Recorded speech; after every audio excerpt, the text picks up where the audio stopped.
Shalom semuanya.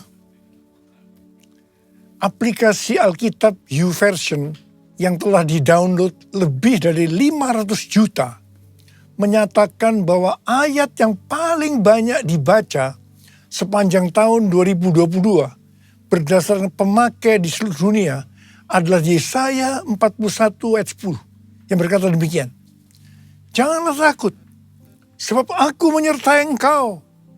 Janganlah bimbang, sebab aku ini Allahmu. Aku akan meneguhkan, bahkan akan menolong engkau. Aku akan memegang engkau dengan tangan kananku yang membawa kemenangan. Jadi pembaca Alkitab di seluruh dunia sepanjang tahun 2022 mengharapkan dan mendoakan terjadinya kemenangan. Artinya menjadi pemenang. Haleluya. Tuhan menjawab doa dan harapan itu dengan berkata, tahun 2023 adalah tahun untuk bangkit, jadilah pemenang. The year to rise up, be victorious. Haleluya. Siapa yang dimaksudkan dengan pemenang ini? Dalam pengertian bahasa Indonesia, kata menang memiliki pengertian sebagai berikut. Yang pertama, mengalahkan musuh, lawan, saingan. Yang kedua, memperoleh hadiah atau pendapatan. Yang ketiga, tekun, rajin, tidak tergesa-gesa. Dalam Alkitab bahasa Inggris, kata menang diterjemahkan sebagai triumphant, yang memiliki pengertian sebagai berikut. Yang pertama, great victory, kemenangan besar. Yang kedua, great achievement, pencapaian atau keberhasilan besar. Yang ketiga, successful, sangat sukses. Yang keempat, rejoice, bergembira. Yang kelima, joy, sukacita.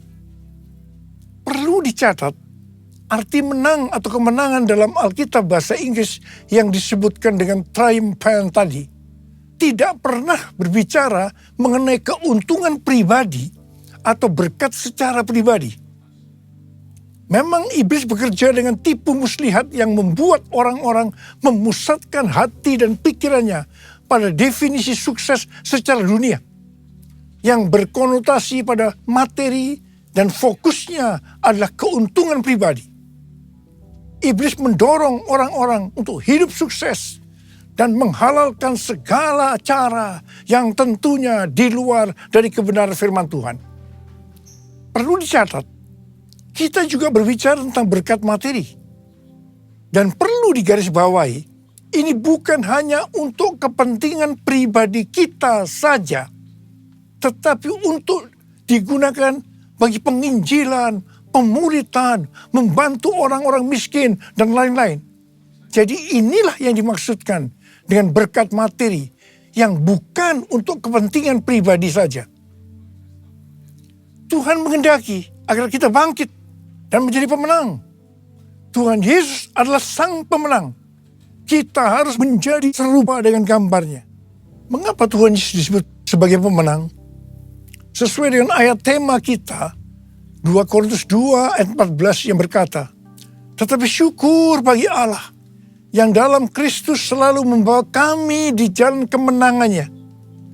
Dengan perantaraan kami, Ia menyebarkan keharuman pengenalan akan Dia di mana-mana.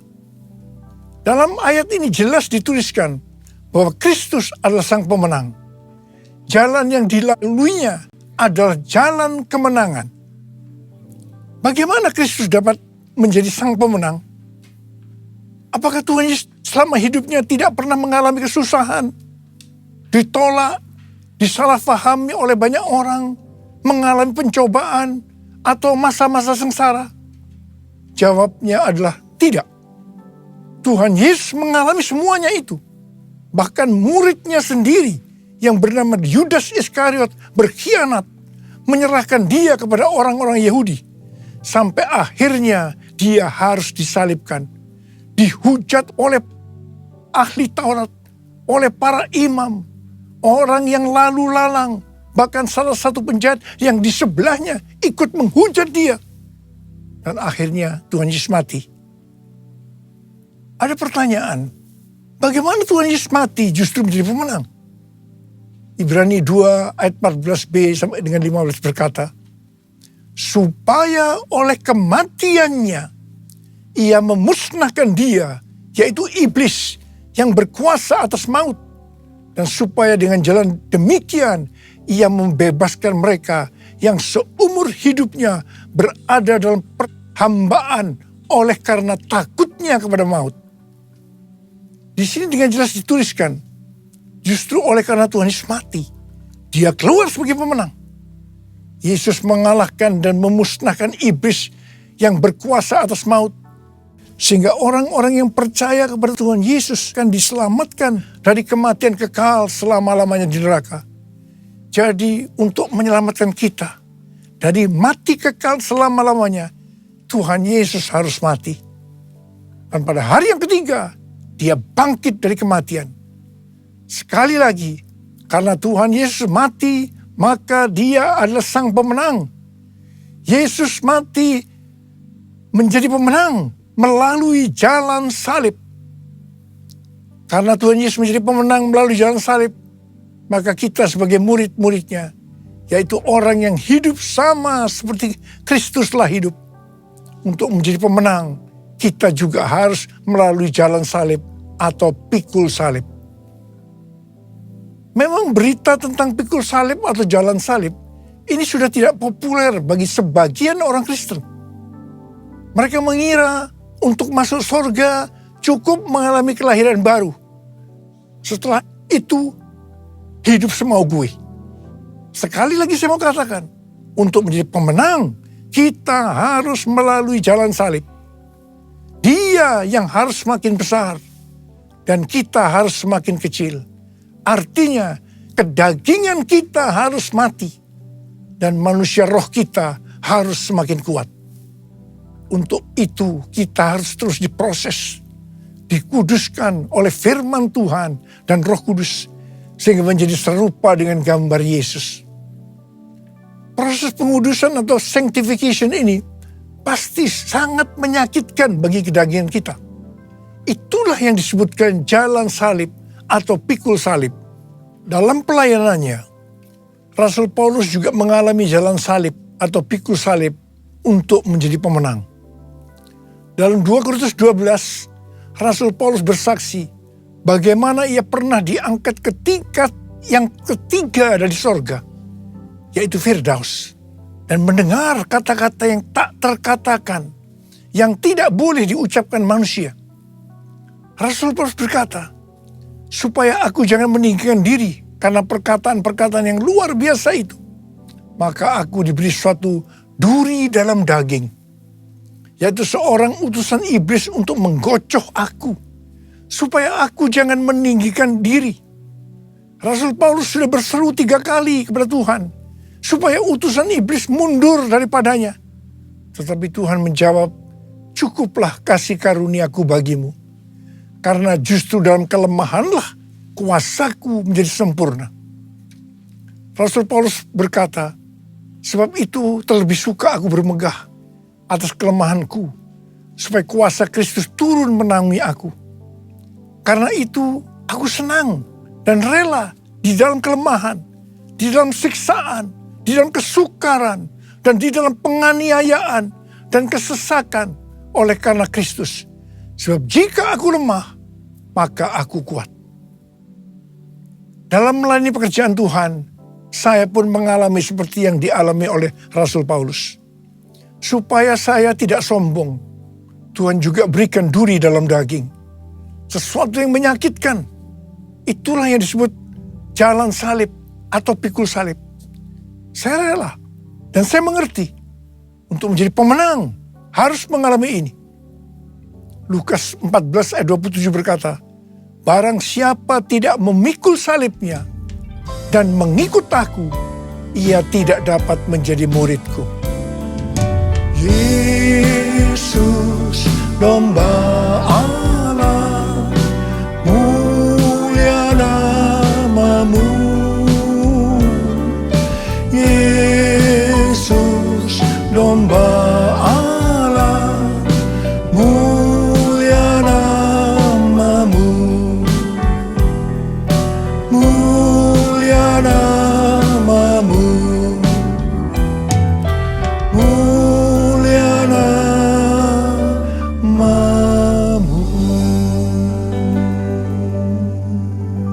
Lukas 12 ayat 4 dan 5 adalah pengajaran khusus dari Tuhan Yesus bagi murid-muridnya.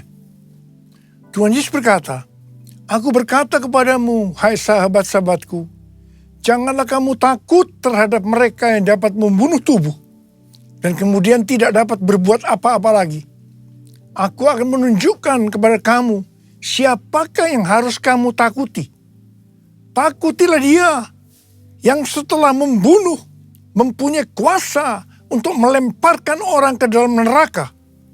Sesungguhnya aku berkata kepadamu, takutilah Dia." Saya akan berkata kepada kita semua, takutilah Sang Pemenang, Yesus Kristus, sebab Ia mempunyai kuasa untuk melemparkan orang ke dalam neraka. Kita harus bangkit menjadi pemenang. Pemenang adalah orang-orang yang takut akan Tuhan. Amsal 8:13 berkata, takut akan Tuhan ialah membenci kejahatan. Aku benci kepada kesombongan, kecongkakan, tingkah laku yang jahat, dan mulut penuh tipu muslihat. Kita akan melihat berkat-berkat yang Tuhan sediakan bagi orang yang takut akan Tuhan. Mazmur 34 ayat 10 berkata, takutlah akan Tuhan, hai orang-orang yang kudus, sebab tidak berkekurangan orang yang takut akan Dia. Memasuki tahun 2023 yang berat ini, kita percaya kita tidak akan kekurangan suatu apapun karena kita takut akan Dia. Haleluya. Mazmur 25 ayat 12 sampai dengan 14 berkata, siapakah orang yang takut akan Tuhan? Kepadanya Tuhan menunjukkan jalan yang harus dipilihnya. Orang itu sendiri akan menetap dalam kebahagiaan, dan anak cucunya akan mewarisi bumi. Tuhan bergaul karib dengan orang yang takut akan Dia, dan perjanjiannya diberitahukannya kepada mereka. Haleluya! Sekali lagi, saya mau katakan kepada kita semua, bahwa kita harus takut akan Tuhan. Yang mau takut akan Tuhan, katakan amin. Pesan Tuhan buat kita semua, bahwa kita harus bangkit, jadilah pemenang dalam hal unity. Dalam Yohanes 17 yang merupakan doa Yesus untuk murid-muridnya, Tuhan Yesus berdoa kepada Bapa, Bapa, aku telah memberikan kemuliaan yang kau berikan kepadaku, kepada mereka, yaitu kita-kita ini, supaya mereka, yaitu kita-kita ini, menjadi satu. Kalau mereka atau kita-kita ini sudah sempurna menjadi satu, dunia akan melihat, dunia akan tahu, dan dunia akan percaya bahwa Engkaulah yang telah mengutus aku, dan bahwa Engkau mengasihi mereka, yaitu kita-kita ini, sama seperti Engkau mengasihi aku. Ini berarti kalau kita menjadi satu, kalau kita unity, maka akan terjadi penuaian jiwa besar-besaran. Saya ingat awal tahun 2000, saya pernah ditegur Tuhan dengan kata-kata yang keras. Niko, kamu sombong, kamu arogan. Tuhan melihat karena pelayanan yang sukses membuat saya menjadi sombong, arogan, sehingga membuat banyak hamba-hamba Tuhan hatinya terluka karena banyak jemaat-jemaatnya yang pindah ke gereja kita. Saya tidak merasa kalau saya begitu arogan, sombong, sampai Tuhan menegur saya dengan keras. Saya menangis, saya bertobat, dan saya bertanya kepada Tuhan, apa yang harus saya lakukan Tuhan? Tuhan berkata, ada dua hal yang kamu harus lakukan. Yang pertama, saya harus menurunkan nama gereja Betani yang saya banggakan. Yang kedua, saya harus minta maaf kepada gereja-gereja dan hamba-hamba Tuhan. Saya melakukan perintah Tuhan itu dengan sungguh-sungguh. Apa yang terjadi setelah itu? Tiba-tiba roh rekonsiliasi turun antara gereja kita dengan gereja-gereja lainnya. Dan juga di antara gereja-gereja lain tadi. di tengah-tengah rekonsiliasi itu, tiba-tiba roh doa turun di Indonesia. Saya ingat tahun 2003 ada NPC, National Prayer Conference di Gelora Bung Karno, Jakarta. Setelah itu diikuti terbentuknya menara-menara doa dan rumah-rumah doa di Indonesia. Revival terjadi, Indonesia mengalami transformasi. Haleluya! Unity merupakan faktor utama untuk terjadinya penuaian jiwa besar-besaran. Kita sekarang berada dalam era Pentakosta ketiga yang akan mengakibatkan penuaian jiwa yang terbesar dan yang terakhir. Hari-hari ini kita harus banyak berdoa, memuji dan menyembah Tuhan dalam unity siang dan malam. Pada waktu zaman Elia, terjadi peristiwa pertobatan bangsa Israel. Orang-orang Israel ini bertobat karena melihat api Tuhan turun. Api Tuhan turun karena doa Elia. Pada waktu zaman Raja Ahab dengan istrinya yang bernama Isabel, bangsa Israel melakukan dosa yang besar terhadap Tuhan karena mereka menyembah Baal. Elia diutus Tuhan untuk membuat bangsa Israel bertobat kembali. Untuk itu, Elia mengumpulkan nabi-nabi Baal dan Asyera di hadapan seluruh orang Israel. Elia menantang nabi-nabi Baal sebagai berikut. Nabi Baal dan Elia masing-masing akan diberi seekor lembu. Lembu itu akan disembelih dan dipotong-potong dan ditaruh di atas kayu bakar. Tetapi mereka tidak boleh menaruh api. Setelah itu, nabi-nabi Baal disuruh memanggil Allahnya untuk minta api, untuk membakar persembahannya. Dan Elia akan memanggil nama Tuhan. Maka Allah yang menjawab dengan api, dialah Allah. Seluruh rakyat berseru, baiklah demikian, setuju. Waktu bagian nabi-nabi Baal memanggil Allah mereka untuk minta api, ternyata sampai sore hari api tidak turun. Waktu bagian Elia, apa yang dilakukan oleh Elia? Yang pertama, Elia membuat mezbah dengan menyusun 12 batu yang melambangkan 12 suku Israel. Ini berbicara tentang unity. Yang kedua, Elia menaruh kayu api dan potongan-potongan lembu di atasnya. Dan yang ketiga, Elia menyuruh menyiramkan ke atas kurban bakaran dan kayu api itu dengan 12 buyung air. Dan yang keempat, setelah itu Elia berdoa demikian. Ya Tuhan, Allah Abraham, Ishak dan Israel, pada hari ini biarlah diketahui orang bahwa Engkaulah Allah di tengah-tengah Israel, dan bahwa aku ini hambamu, dan bahwa atas firman-Mu lah aku melakukan segala perkara ini. Jawablah aku ya Tuhan, jawablah aku, supaya bangsa ini mengetahui bahwa Engkaulah Allah ya Tuhan, dan Engkaulah yang membuat hati mereka tobat kembali. Apa yang terjadi setelah Elia berdoa? Lalu turunlah api Tuhan, menyambar habis kurban bakaran, kayu api, batu dan tanah itu. Bahkan air yang dalam parit itu habis dijilatnya. Ketika seluruh rakyat melihat kejadian itu, sujudlah mereka serta berkata, Tuhan, dialah Allah. Tuhan, dialah Allah. Terjadi pertobatan secara besar-besaran. Haleluya. Jadi, sebelum Elia berdoa, dia membuat mezbah dari 12 batu yang melambangkan 12 suku Israel yang berbicara tentang unity. Sekali lagi, unity adalah faktor utama untuk terjadinya penuaian jiwa besar-besaran.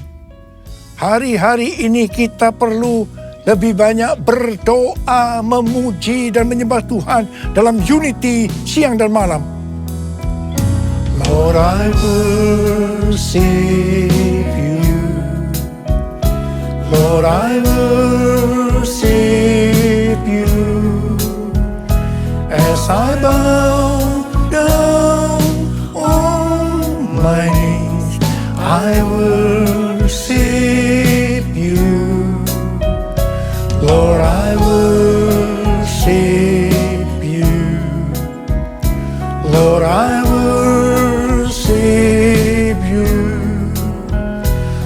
you are my everything. I worship you. For you are my everything. I worship you. Hari-hari ini sedang terjadi kebangunan rohani di antara anak-anak muda di Asbury University, Wilmore, Kentucky. Dan itu sudah menyebar kemana-mana, termasuk Lee University, Church of God, dan juga terjadi di ORU, Oral Roberts University. Kebangunan rohani ini dimulai ketika mereka berdoa, memuji, dan menyembah Tuhan dalam unity, dan kemudian api Tuhan yang kita kenal dengan api Pentakosta ketiga turun. Dan mereka hari-hari ini berdoa, memuji dan menyembah Tuhan dalam unity siang dan malam. Ini yang kita sebut dengan restorasi Pondok Daud. Terjadi pertobatan, terjadi kesembuhan, revival sedang terjadi. Api Pentakosta ketiga sedang dicurahkan di Amerika. Hari-hari ini kita harus banyak berada di menara doa untuk berdoa, memuji dan menyembah Tuhan bersama-sama dalam unity siang dan malam. Anak-anak muda, Opa minta kamu semua masuk menara doa. Seperti nubuatan dari Cindy Jacob tahun 2018 di SICC. Ketika api Pentakosta ketiga turun, bahwa gerakan ini akan terjadi dari timur ke barat dan kembali ke Yerusalem. Barat yang dimaksudkan itu adalah Amerika Serikat. Sehingga saya mempersiapkan di Amerika kegerakan melalui Church of God, melalui Oral Roberts University, dan saat ini sedang membangun The Third Pentecost Azusa Street Prayer Tower. Karena Tuhan berbicara bahwa melalui Amerika kegerakan ini akan menyebar ke seluruh dunia. Dan sekarang nubuatan itu sedang terjadi. Api Pentakosta ketiga sedang turun di Amerika Serikat. Dan itu akan menyebar ke seluruh dunia. Ini akan mengakibatkan penuaian jiwa yang terbesar dan yang terakhir sebelum Tuhan Yesus datang untuk kali yang kedua. Hal ini akan mengakibatkan bangkitnya generasi Yeremia, yaitu anak-anak muda yang dipenuhi Roh Kudus, cinta mati-matian kepada Tuhan Yesus, tidak kompromi terhadap dosa, dan akan memenangkan banyak jiwa. Ini akan mengakibatkan penyelesaian amanat agung. Dan setelah itu, Tuhan Yesus datang kembali. Haleluya! Saya mau berdoa buat saudara. Mari angkat tangan kita. Kita katakan bersama-sama. Jadikan aku, Tuhan, rumah doamu, agar semua suku bangsa datang menyembahmu. Jadikan aku, Tuhan, rumah doamu, agar semua suku bangsa datang menyembahmu. Agar semua suku bangsa, agar semua suku bangsa datang menyembahmu. Mari kita berbahasa sama-sama. Kita berbahasa roh. Kita berbahasa roh. Korea labas sangkara bala bala bala bala bala bala bala bala. Korea lala bala bala bala bala bala bala bala bala bala bala. Ya Tuhan, ya Tuhan, ya Tuhan. Ya Aba, ya Aba, ya Aba, ya Aba.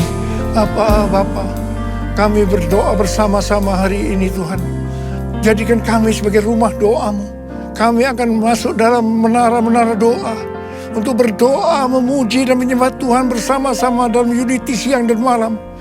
Hamba-Mu percaya hari-hari ini api Pentakosta ketiga sedang turun. Sedang turun. ya Tuhan, di Amerika dan menyebar ke seluruh dunia, termasuk di Indonesia. Hari-hari turun.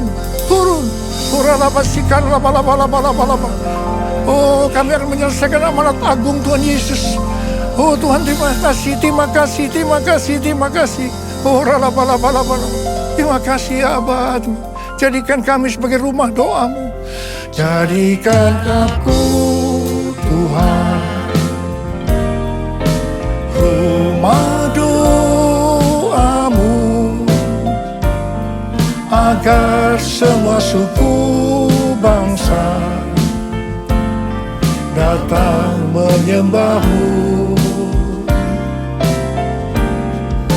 Jadikan aku Tuhan rumah doamu, agar semua suku bangsa datang menyembahmu. Agar semua suku bangsa datang menyembahmu.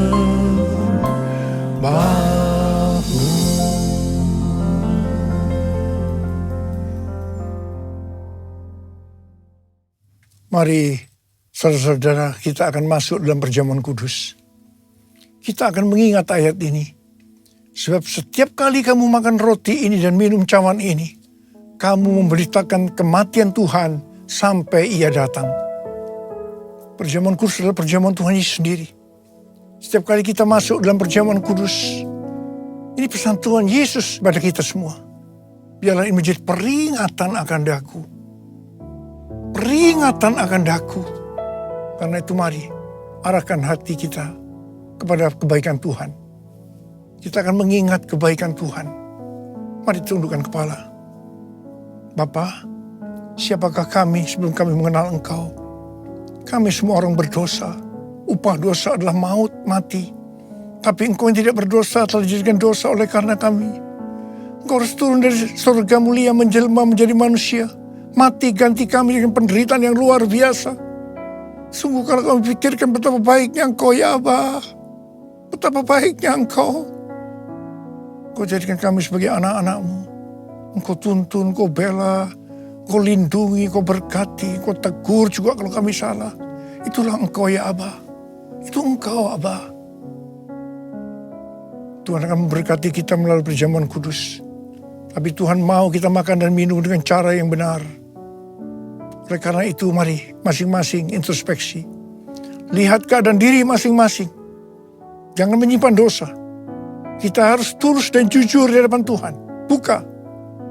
Minta ampun kalau Tuhan ingatkan. Ampuni kami. Ampuni Tuhan. Ampuni kami. Ampuni. Ampuni ya Tuhan. Ampuni. Bapa, terima kasih.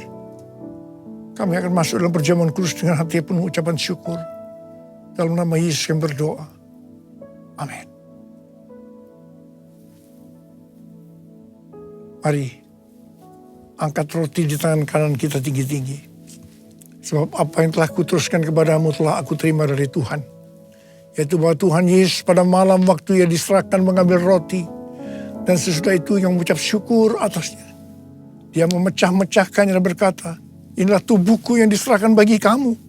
Perbuatlah ini menjadi peringatan akan aku. Sekali kasih Tuhan, bukankah roti yang kita pecah-pecahkan ini adalah persekutuan kita dengan tubuh Kristus? Mari kita makan dalam nama Yesus.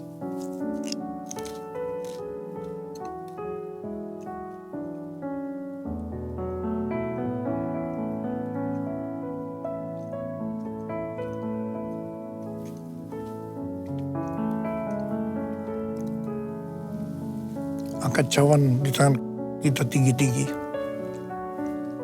Mungkin juga yang mengambil cawan sudah makan lalu berkata, cawan ini adalah perjanjian baru yang dimenterkan oleh darahku. Perbuatlah ini setiap kali kamu meminumnya menjadi peringatan akan aku. Sudah dikasih Tuhan, bukan cawan pengucapan syukur.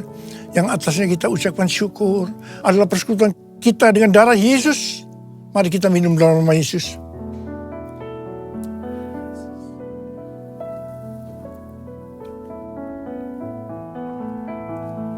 Angkat tangan kita bersama-sama. Ucapkan syukur dan terima kasih dengan suara, jangan diam. Tuhan, terima kasih ya Tuhan. Terima kasih ya Tuhan, terima kasih. Oh, terima kasih ya Abba. Terima kasih ya Tuhan. Oh, hamba berdoa buat yang sakit ya Tuhan. Yang sakit boleh angkat tangan. Terimalah berkat, kesembuhan. Terimalah kesembuhan. Terima kesembuhan. Terima. Sembuh dalam nama Yesus. Sembuh dalam nama Yesus. Sembuh dalam nama Yesus. Urapan-Mu turun ke atas kami ya Tuhan. Urapi kami. Urapi kami ya Abba. Urapi kami. Urapan Tuhan turun. Terima. Kami terima Tuhan. Kami terima pengurapan. Kami terima. Terima kasih Abba. Terima kasih. Dalam nama Yesus. Amin. Sekarang mari angkat tangan saudara. Terimalah berkat Tuhan. Kasih karunia berlimpah-limpah daripada Allah Bapa dalam Anak yang tunggal Yesus Kristus. Persekutuan yang manis dengan Roh Kudus menyertai saudara sekalian mulai hari ini. Sampai Tuhan Yesus datang menjemput kita di awan-awan. Dan bahkan sampai selama-lamanya. Yang percaya bersama-sama katakan, amin. Tuhan Yesus berkati berlimpah-limpah. Akulah kebangkitanmu, mujizat telah terjadi. Junjung